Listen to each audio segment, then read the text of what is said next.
Hello po mga kabayan, mga kalingap, kabisnes kapapi, magandang buhay po, Analisa Reality Vlog. Una sa lahat, thank you po to my new subscribers. Welcome po sa aking munting kubo. Salamat po sa pagsuporta ninyo sa akin.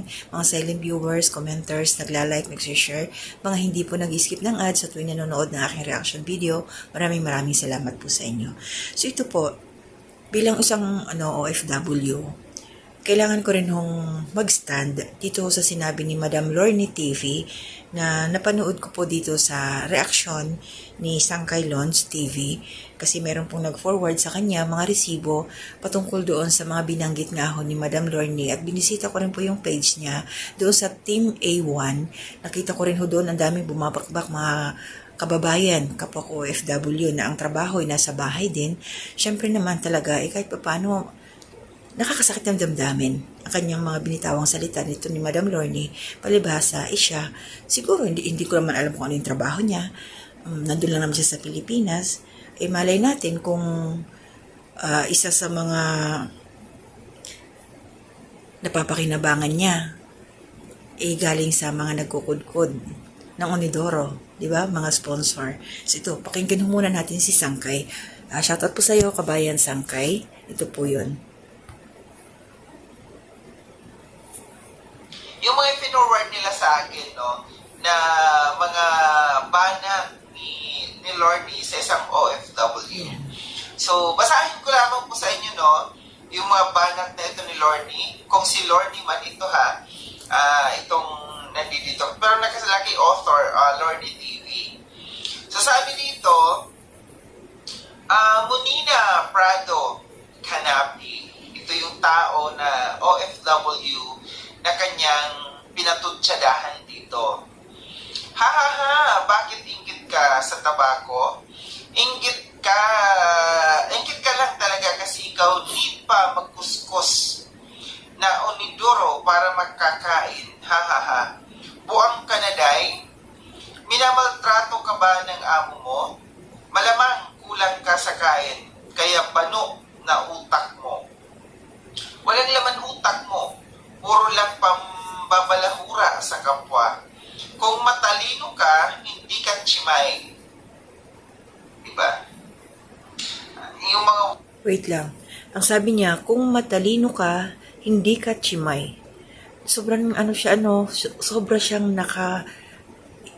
ang dinadaw niya dito, hindi lang itong taong to, kundi malalim yung sinasabi niya, kung matalino ka, hindi ka tsimay. Parang dinadowngrade din niya yung mga katulong na walang mga pinag-aralan. Ma'am Lorny, hindi. Ay nako, kung alam mo lang, tuloy po natin.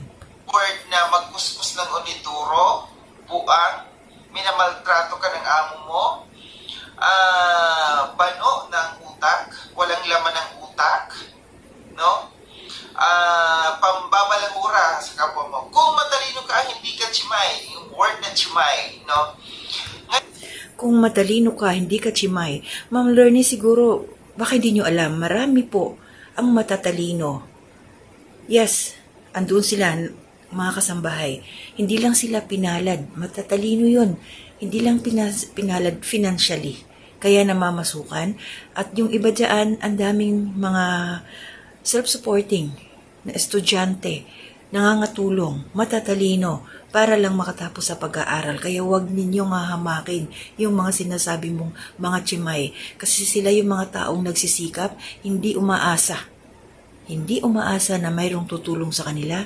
Hindi umaasa na may mag-aabot na lang na walang pinagpaguran. Kaya wag ko kayong maganyan. Marami po akong kakilalang mga matatalino na nagtatrabaho sa bahay. At marami din hong mga nagtatrabaho sa bahay na mga tapos po. Dala-dalawa pa yung kurso. Pinili lang ang maging ganito. Wais, utak lang po ang ginagamit. Tuloy ho natin ang sinabi ni Sangkay. Nanggigigil ako kay Ma'am Lorny. Masyado siyang matapobre ba? Sobra siya makapanghamak ng mga kababayan natin. Pambabalahura sa kapwa mo. Kung matalino ka, hindi ka tsimay. Yung word na tsimay, no? Ngayon, at kung maganda ka, hindi ka nagkukuskus ng Inidoro. Wait lang. kung maganda ka, hindi ka nagkukuskus ng unidoro. Hindi ako maganda, pero marami akong kilalang magaganda dito na nagkukuskus ng unidoro sa Saudi. As in, marami po. Pambihira. Grabe to si Madam Lorne. Tanggalin niyo po yung makeup niyo. Tuloy natin. Ka.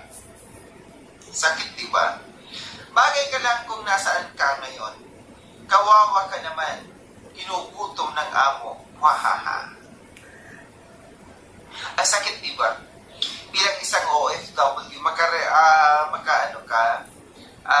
makatanggap ka ng mga ganitong salita, magkuskus ng inidoro, buang, minamaltrato ng amo, kulang sa kain, abano ang utak, walang laman ng utak,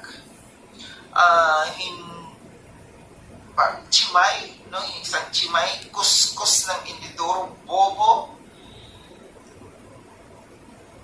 Nasaan ngayon ang kawawa? Ginugutom ng amo. No?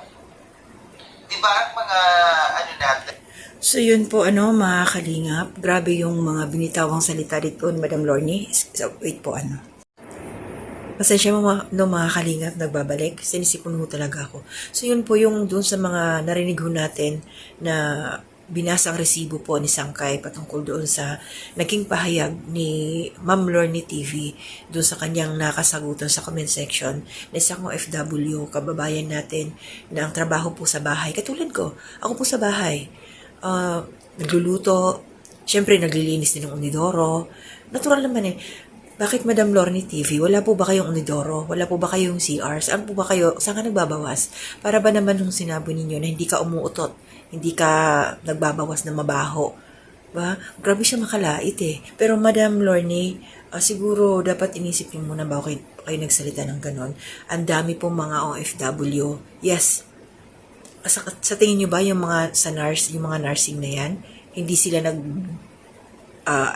yung mga trabaho nila, kala niyo porket nasa hospital, hindi na sila naglilinis ng CR, hindi sila nagkukuskus, imposible hindi nila gagawin yon. Yung mga nandyan na mga skilled worker pa, na mga OFW, ayan, yung mga nasa salon, naglilinis din yan ng unidoro. Baka hindi nyo lang alam. Lahat po ng mga OFW nagkukuskus ng unidoro, kahit ano ka pa, kahit engineer ka pa, imposible. Hindi ka maglilinis ng unidoro sa tinitirahan mo, pababayaan mo ganon. Siguro to si Madam Lorne, baka sa kalawakan to nagbabawas, kaya walang kinukuskus. Diba? Nakakaano siya So yun, masyado niyang minaliit yung mga nagtatrabaho sa bahay. Yes, marami dito, sabi niya maginugutom. Hindi lahat isiniswerte. Kahit dyan sa Pilipinas din naman mayroon din talaga mga nagugutom din. So dito, kahit naman sa ganun, nakaka-survive naman. At saka isa pa, kaya pinili, katulad ko, kahit pa paano, may pinag-aralan din naman Nakatapos din naman po. Kaya lang, naging wais lang tayo. Kasi, sa pamumuhay natin, kailangan ng diskarte sa buhay. Kailangan Sa Pilipinas, ang ganda ng posisyon. Example lang sa akin, ang ganda ng posisyon doon. Pero yung sweldo, magkano? Hindi makakabuhay ng pamilya. Pang single lang. Kahit sa sarili, kulang pa. Paano na lang yung pag-aaral ng mga anak? At Ma'am Lorne, for your information, mga OFW na nagkukuskus ng inodoro dito, may mga anak ng teachers, license, may mga licensed nurse, mga engineer, mga architect. Marami po ang mga magulang nagkukuskus ng unidoro. Kaya wag niyo pong mamaliitin ang mga katulad namin na nandito po sa ibang bansa, nagsasakripisyo para sa pamilya dahil ayaw namin maging palamunin ng gobyerno, ayaw namin makadagdag sa kalingap na isa pang bubuhayin. Nakakatawa to si Ma'am Lorne. Siguro gutom na siguro to si Ma'am Lorne, baka wala nang ayuda. Shout out Wala na bang ayuda si Ma'am Lorne, yung pakals ba, pakain, pa-sponsor ng mga OFW nagkukuskus ng unidoro.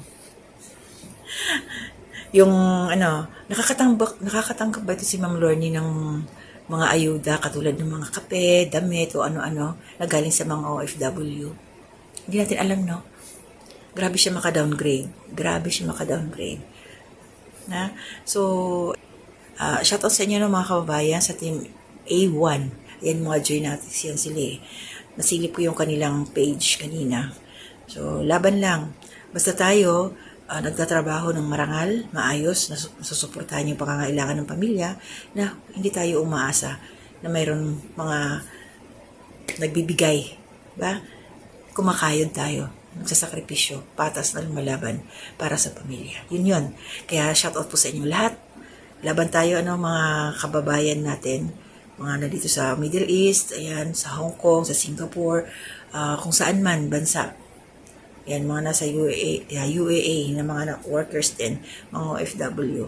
Laban tayo para sa pamilya. Ito si Madam Lorne, ewan ko lang kung ma-realize na yan kasi nasa Pilipinas man siya at nag-aabang lang ng biyaya. Shout out, hindi ko alam kung ano yung trabaho niya, sa totoo lang. Pero kung pagbabasihan yung pananalita niya, hindi ako pabor doon na hamakin niya yung mga OFW. OFW, mayroon kasi siyang binanggit na OFW eh. Although nandun yung pangalan ng talagang kung sino yung kanyang nakasagutan. Kaya lang, bilang isang OFW din, din tayo, masasaktan din. Ba? Masasaktan din tayo. So, good morning po. Ang shoutout po kila Kuya Bal Santos Matubang, at Edna Vlogs, Kalinga Project, Tapia Matubang, Ka-Business Official, Mrs. Kevy Official, Papa Dins TV, Ka-Business Family, mga Kare-Pare Actors, Kalinga Partners na mga kasamahan ko, Ka-Business Official, Reactors, shoutout po sa inyo, and mga kagwangs. So, good morning po kila Nanay Solidad, Ate Ems, Ate Ninette, Ate Marilyn ni Corsa Mariano, saka yung pinsan ko, World's Tradition, and then, etc. So, maraming salamat po sa suporta ninyo. I'm not in good health by this time. Grabe yung aking isipon talaga. So, hanggang dito muna. Ingat po tayo. To God be the glory.